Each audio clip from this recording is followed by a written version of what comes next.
production. The Deep River Triassic Basin, which includes areas within Chatham County, has been identified as containing underground deposits of natural gas. Hydraulic fracturing, or fracking, is a method by which this natural gas would be extracted and involves injecting an extremely high pressure an undisclosed mixture of water, sand, and toxic chemicals to break up the shale and release the gas. The process requires millions of gallons of fresh water for each shale gas well, potentially leading to shortages, especially during drought years.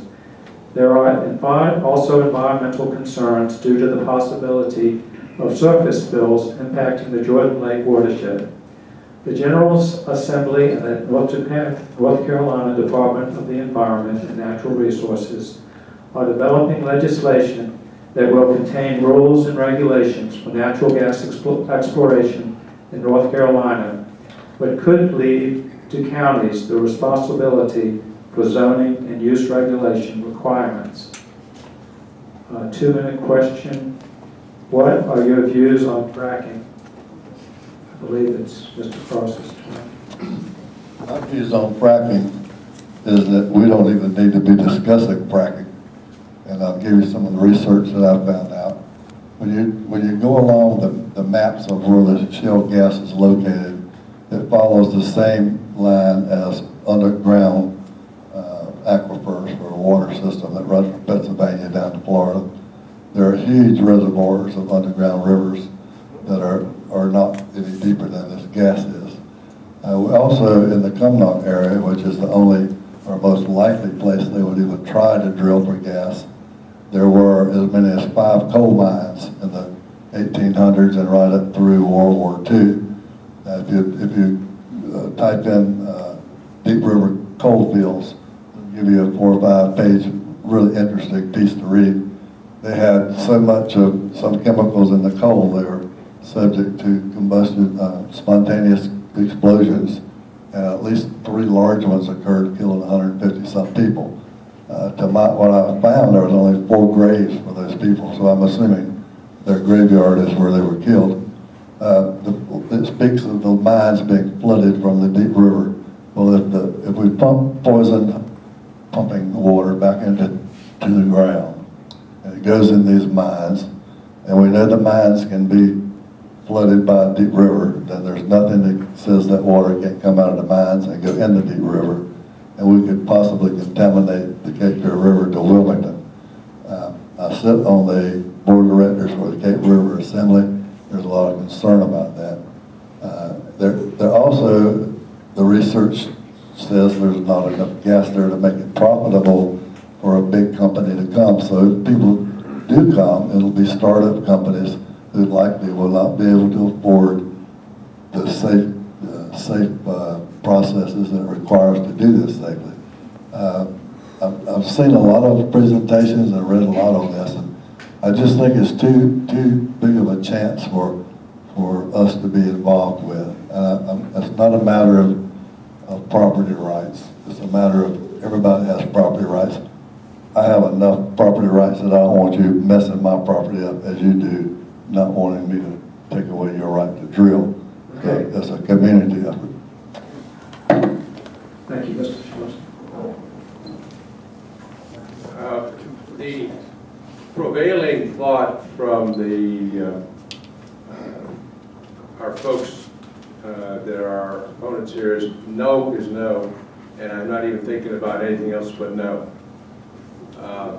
What I would like to offer is the fact that, yes, Mike, you made some very good points, and I think the point here is that you need to keep an open mind. Right now, they're in a rulemaking process.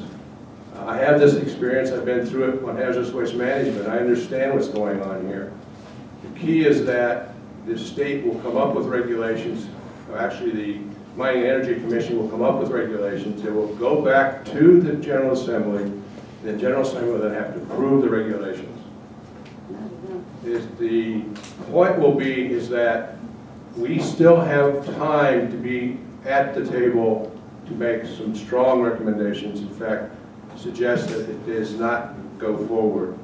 But my my thought process to you is don't have a totally closed mind. See what the commission comes up with, and see where they're going to go with this thing. My personal opinion, they're going to have very strong financial requirements. They're going to have very strong financial bonding situations. That should get rid of these fly-by-nights and wildcat type drillers. We're at least 4 or 5 years away from having any sort of understanding of where this regulatory process is going to go. And it is a regulatory process. And if it follows the same format as hazardous waste management, the state, not the county, the state's going to wind up being the dictator as to what's really going to go on. And then we have to abide and then have our response back to the state. Thank you.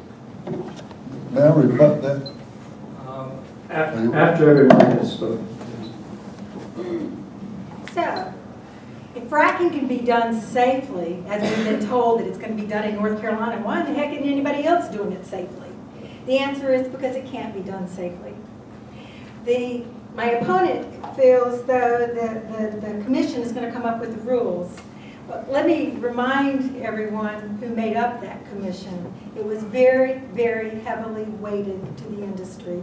Even the environmentalist on the group was a landowner who could profit from potential mining on his land. So I don't have the same confidence that you have in this oil and gas commission. But let's just for a moment pretend fracking can be done safely. This is a General Assembly that's cut the Department of Environment and Natural Resources budget by 40%. This is a General Assembly that gave absolutely no money. They did allow 5 positions, but no additional money to pay for the Oil and Gas Commission's work. They didn't give money to bring in consultants. They didn't even give them money to feed them when they had a, you got to at least feed them and pay them some travel expenses. No money was appropriated. They told the Department of Environment and Natural Resources to absorb it. The same department that just was cut by 40%.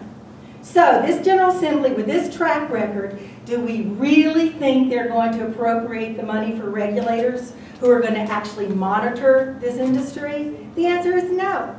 The answer is no, because their history is one that they haven't put the resources there, and I have absolutely zero confidence that they will put the regulators in. Now, one of the things that I've heard as a Republican mantra is streamlining and let's get rid of the regulations. But yet, when they want something like fracking, let's have more regulations. It doesn't make any sense.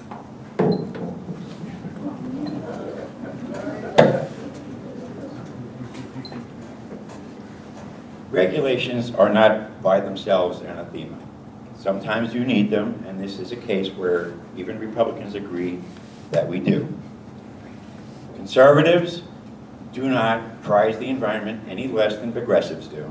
We all want clean air and water for our children. And having an open mind on fracking is not supporting fracking. I personally doubt it will ever happen here because the amount of resources that are in this county are small, and the amount of water that it's going to take in a state that is bordering on drought measures every other year, I just don't think it's going to happen. But it's happening around the country. It's happening in large parts of Pennsylvania, the Dakotas, Ohio. There is a track record being built on this, and part of the scientific process is exploring the entire track record before you reach definitive conclusions like this. In the process of doing that, we have to keep an open mind. Again, that's not supporting fracking. That means if it's ever going to happen here, I don't want my groundwater for my children destroyed any more than you do. This is a very contentious issue, and the bottom line on it is I think we're wasting too much time on it in a world where there are so many important things that we have to discuss. The economy. There's many other aspects of the economy besides fracking. I think we're just spending too much time on this. There's a time for it, but I don't think the 2012 elections are a time where we should be facing questions for half the allotted time in the forum, which has happened sometimes. I think we should move on, and we will get to it when the state brings its stuff down a couple of years hence. Rebuttal. Yes, Don mentioned that don't be no for the sake of no, and that this should be an open-minded process. I can understand that, but I just want to make it clear, this is not a no for the sake of no. There's one very good reason not to do this, if you forget everything else. Once you poison this water that you're doing fracking with, there is nothing that you can do with it. You cannot clean it. The wastewater treatment plant cannot clean it. The only other option is to pump it in the ground and hope it never shows itself again. Or build a hot lagoon type facility and pump it in there and let it evaporate. So then you're messing with air quality and possibly water quality. So it's not no for no. There are good solid reasons to leave this alone. If you had a way to clean this water after you used it, that might change my mind. Thank you.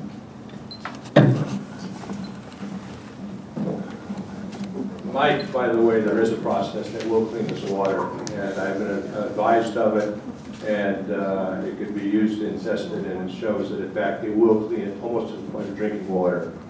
The other point that needs to be brought forth is the commission is looking at 17 states that are doing this current shale gas development. 17 states.